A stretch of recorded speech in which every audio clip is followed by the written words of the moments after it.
Up the road, Master Upholsterer Craig Hughes is in his workshop, preparing to meet a new client, dealer Rob Kane. Rob's coming over, he's a new dealer, and he told me he's got a piece of furniture that needs a bit of TLC. You know, a dealer's TLC and my TLC is two completely different things. I bought him an interesting piece of furniture. It's over 100 years old and it's certainly showing age for every single one of those years it's lived. Craig, you have an amazing spot here. Oh, good. I'm glad you like it. Unbelievable. Nice to meet you. And you. Yeah. Good. Hopefully you'll be happy as when I pull off God, this. Let's see. Yeah, lovely. It's a bit of a sight. What do you mean a bit? It looks like somebody's been eating it by the looks of it. Well, I was worried you were going to say this. What I love about it, classic Edwardian chaise, walnut, all the nice little turned spindles at the back. Reclining end. Yeah. Well, do you know what? That was the most thing I liked about it. And I'm really this broken end? Yeah, and I'm really worried that you're going to say you can't fix it. The frame's split there, which isn't a problem. Providing nothing else is broken, you know, it should be fine. This does just make that little bit difference. The chaise was designed as an elongated chair on which the leisured classes could stretch out without having to retire to a bedroom. They were popularised in France as early as the 16th century and soon became the symbol of social status and luxury that they remain to this day.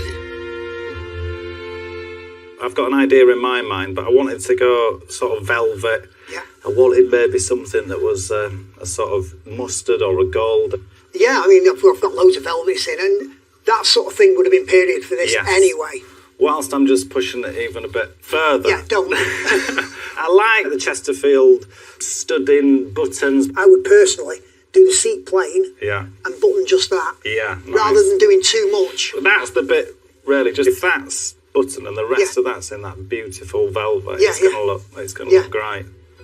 So price-wise, I've paid 140 quid for the chaise as it stands. I'm thinking, done right, 1,800. I would have thought, when it's done, I can't see why you couldn't push that a bit more, Really? Well, that's exciting. Okay, cheers, see ya. This chaise is a nice one. It's typical Edwardian. Rob wasn't wrong. It needs some TLC, to the extreme.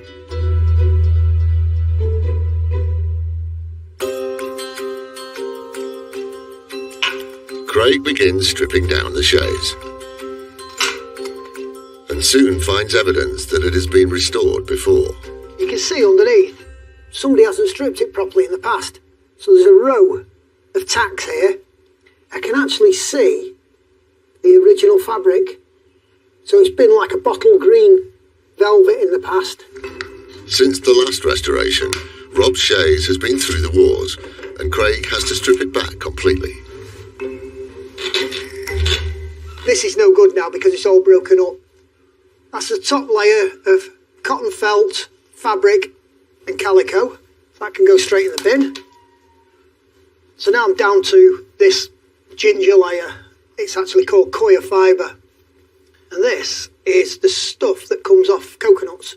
Coir fibre is a traditional old filling for upholstery, but it's still used today. One of the things which makes this piece worth restoring is the unusual headrest feature. What I'm doing now is I'm taking all this fabric off the front edge of the rail here. So I'm hoping when I do that, it'll give me access to this back and find out exactly what's going on. So I'm just undoing this so I can see what's what. Back's off. So the only thing holding that on was the fabric. The headrest is so badly broken, Craig is going to have to do some serious woodwork. So not only have I got to repair it onto the main frame, but I've got to repair that there. This risks damaging the 100-year-old frame and wiping out a huge chunk of the value. Over in Colwyn Bay, upholsterer Craig is focusing on the unusual headrest on dealer Rob's Edwardian chaise longue. He's having to bring his carpentry skills into play. That just goes on there. But to reattach it, he risks causing further damage to the woodwork. dowels, the original dowels that are broken. So I'm going to drill straight through there, through the old dowel, into the frame down here. Then I can glue and knock a new dowel into that.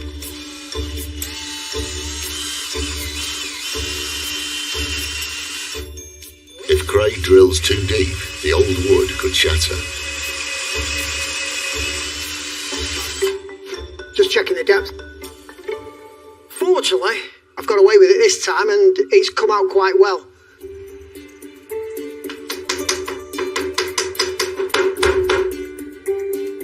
I'm going to leave that dowel stuck up. When the glue's dry, I'll cut that off so that it's nice and flush. While waiting for the glue to dry, Craig gets on with upholstering the seat. He repacks it with traditional cotton wadding, then lays on the rich velvet which Rob requested. It's worth spending a little bit of extra time just making sure this is all centralised, because there's nothing worse than starting to fasten it off and finding it short at one end. With the seat neatly covered, Craig turns back to the tricky headrest. That's probably about right, but obviously there's no support on that web. It just goes like that. So I'm trying to predict here with these webs what this shape should be like. So what I'm going to do, so if I feed this round the back of these,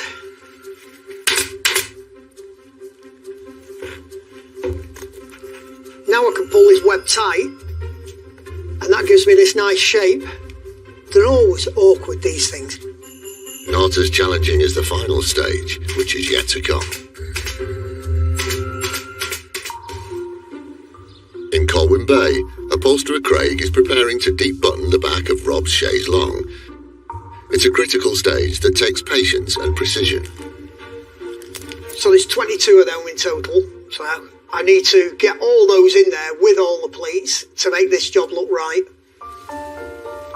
This long needle is called a buttoning pin, designed to pierce thick layers of wadding, stuffing and upholstery fabric. So now, if you look under here, you'll see the needle come through.